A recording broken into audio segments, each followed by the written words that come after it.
We're talking with Todd Gustafson from Kinexus. Thanks for joining us, Todd.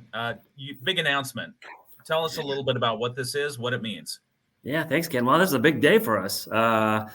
Kinexus Group's family of organization has grown. We created a subsidiary called Kinexus HR, which will be doing business as HR Collaborative, which was an existing company that does an array of human resource services, and got a group of subject matter experts that are now joining the team. So, great day. What does this do for the Kinexus Group? What is Kinexus HR going to do? What's their role? How do they fit into the big puzzle? Yeah, so big puzzle. They're a subsidiary. They have an independent board. The president of the company, Beth, will remain as the president, and she still has her employees. How they're going to fit in this is they bring a couple things to our mission and purpose at Kinexus Group. One is that they're going to bring in subject matter expertise in the HR field that we don't have. We're workforce experts. We're not human resource experts. So they do fractional services for companies that can't afford a full-time HR person or department. They do projects like compensation studies or employee handbooks or compliance, and they'll do training on leadership and other activities like that. So they've been around for 10 years, and so they actually have some customers down in Southwest Michigan already.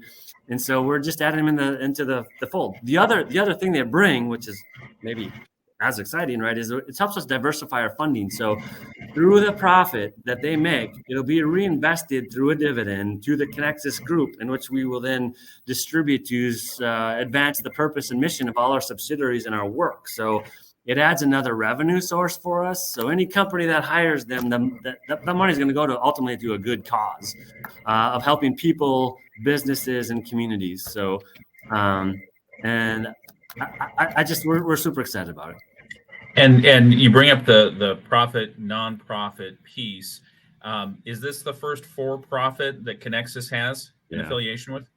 It is. We had years ago. We had created one pre-COVID. Bad timing. So in this case, we went out and acquired one. In fact, we didn't. The subsidiary acquired it. So the Kinexus Group didn't finance this. The subsidiary did. And so it is the first for-profit that we have. We know, though, Ken, too, and maybe I'm sure you're aware of this, is like there are a number of industries. Although this rarely happens, there are industries that do this. Healthcare is one of them. If you look at some of the major healthcare systems in Michigan, they own, even though they're nonprofits, they own for-profit.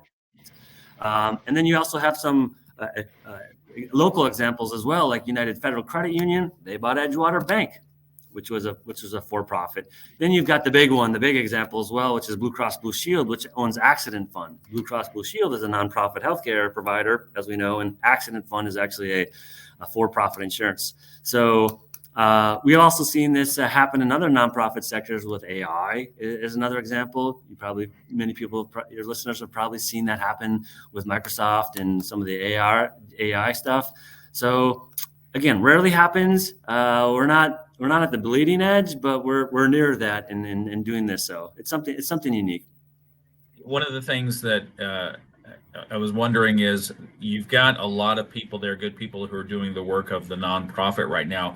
How do they feel like there could be potentially a changing culture at all? How did they take it? Great question.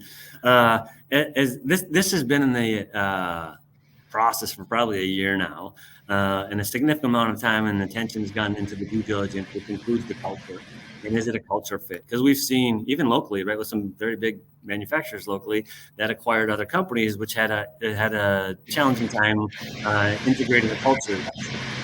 The culture is. Can you hear me? Yeah, I can hear you. Oh, there's like a noise. Sorry. So the culture is really important to us, and as we are doing our due diligence, it's a great fit. Like I don't know that I could have asked for a better fit, right?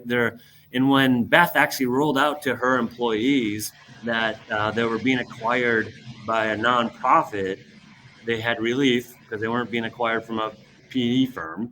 And they were also excited because now they knew that their work actually could contribute to something bigger than their own self-interests, which is the advancement of the mission and purpose of Kinexus Group. So they were like-minded right away. We didn't have to convince them of that. They were already on that. So and the purpose of Kinexus Group is not changing. We're still inspiring positive economic change, one person, one business, one community at a time, and they've already aligned with that very quickly. And just on the financing part, so you said a subsidiary is the one that purchased the HR. How does that work? Is the nonprofit buying a profit? No, it's the for-profit buying a for-profit. Okay. So none of the pieces of the nonprofit are involved in that, and they won't be commingled. No. Okay. Nope. Will you disclose how much you bought it for? Yeah, no. That's why I specifically highlighted intentionally. I mean, the dividend, right? So in the for-profit, as it creates a profit, that has to be legally turned into a dividend and then passed back to the corporate Kinexus Group to determine how to invest that in the subsidiaries and the mission and purpose. I'll tell you this too, Ken, which is a really important point, and maybe for your listeners. We've worked with Miller Johnson, that's our corporate counsel, and has been for decades. They are actually the experts, and the lawyer we work with is an expert in this field, nonprofits and for-profits. He has a lot of clients that have done this, and so he was an expert in helping us navigate the due diligence, the legal process, and all the checks and balances. So even though we're really creative in this space, there's very few things, if anything, we do without corporate counsel. As I understand it, it'll be a transition period, at least for the first year, as the two entities get to know each other. And then if I'm a company in Southwest Michigan with need for involving some of the groups from Kinexus Group, what does this look like? What does this relationship look like in 5 years? What is this doing for me?